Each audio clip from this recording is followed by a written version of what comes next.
नमस्कार. मी मल्लीनाथ गायकवाड. आपणा सर्वांच्या आग्रहास्तव पनवेल महानगरपालिकेची सार्वत्रिक निवडणूक 2025 मधील प्रभाग क्रमांक 16च्या ड मधून उमेदवार म्हणून आपणा समोर मी या ठिकाणी आज पुन्हा आपल्याला व्हिडिओच्या माध्यमातून येत आहे.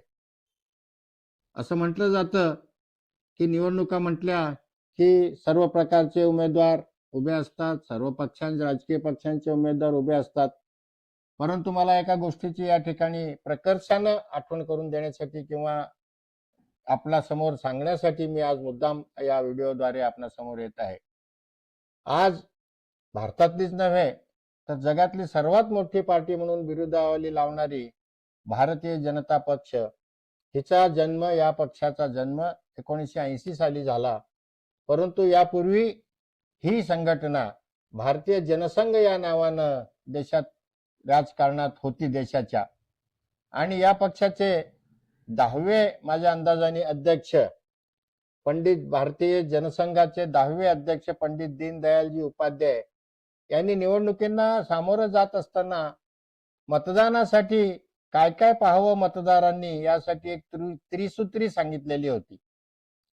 ती त्रिसूत्री आज मी आपल्या समोर थोडीशी विस्तारानं सांगणार आहे. त्या त्रिसूत्रीतलं पहिलं सूत्र होतं की vote for person not to his purse. म्हणजे मतदान करताना उमेदवार कोण आहे, वोट फॉर पर्सन म्हणजे व्यक्ती बघा, त्याचे पर्स म्हणजे त्याचा खिसा किती मोठा आहे, तो किती श्रीमंत आहे हे पाहू नका. दुसरं त्यातलं तत्व होतं किंवा त्यातलं दुसरं सूत्र होतं vote for party not to person. मग त्याचा पक्ष पहा, मग ती व्यक्ती कोण आहे ते पाहू नका. आणि तिसरं सूत्र होतं vote for principles not for party. म्हणजे त्या पक्षाची किंवा त्या उमेदवाराची तत्व काय आहेत, तो कुठल्या तत्वांसाठी किंवा या निवडणूक लढवतोय हे बघा, मग त्याचा पक्ष कुठला आहे हे पाहू नका, असं त्या त्रिसूत्री सांगितलेली होती. आज ती तंतोतंत आठवण करून देण्याची वेळ एवढ्यासाठीच आली की ज्याप्रमाणे आपण या गेल्या 10-15 वर्षात म्हणतोय की काँग्रेस पक्ष हा गांधी नेहरूंचा पक्ष राहिलेला नाही, त्याचप्रमाणे आज मला म्हणावं असं वाटतं की भारतीय जनता पक्ष सुद्धा अटल बिहारी वाजपेयी, लालकृष्ण अडवाणी आणि पंडित दीनदयालजी उपाध्याय यांच्या स्वप्नातला जो पक्ष होता तो पक्ष जुना आज तोही राहिलेला नाहीये. आज याच्याशी तुलना करत असताना या त्रिसूत्रीची मला प्रकर्षानं पुन्हा थोडस विस्तारानं सांगायचं आहे की vote for person not for his purse. आज आपल्या समोर प्रभाग 16च्या ड मधून मी उभा आहे. एक व्यक्ती म्हणून माझ्याकडे पहा. माझ्यावर कुठलेही आरोप नाही आहेत, कुठल्याही प्रकारचे भ्रष्टाचाराचे आरोप नाही, निष्कलंक आणि चारित्र्याचा म्हणून माझ्याकडे पाहिलं जातं. परंतु मी तितका श्रीमंत नाहीये.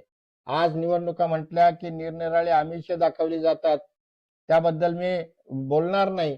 परंतु त्या आमिषाला बळी पडायचं की एक चांगली व्यक्ती म्हणून गायकवाड मल्लीनाथ शंकरराव यांना निवडून द्यायचं, हे आज आपण ठरवायचं आहे. निवडणुका 4-7 दिवसावर येऊन ठेपलेल्या आहेत. दुसरं सूत्र आहे vote for party not for person.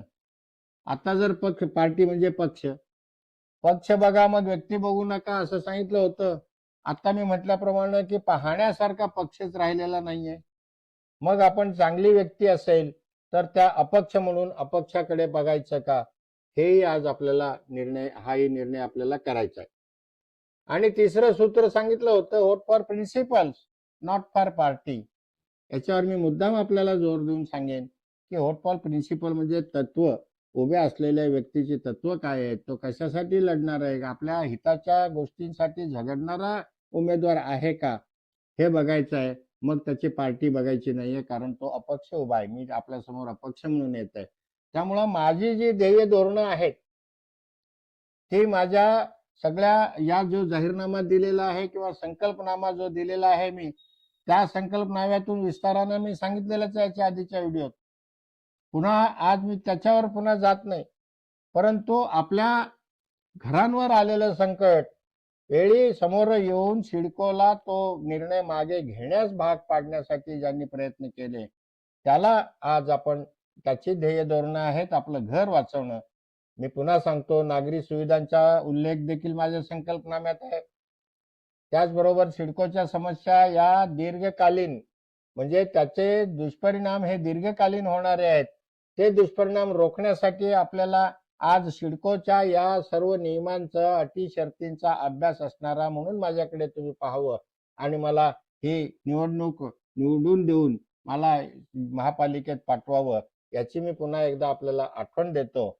आणि याच दृष्टीनं पुन्हा आपल्याला एवढंच सांगायचं आहे की येत्या 15 जानेवारी रोजी माझं प्रभाग क्रमांक 16 मध्ये अनुक्रमांक 3 वर माझं नाव आहे आणि माझ्या नावासमोरचं चिन्ह आहे छत्री.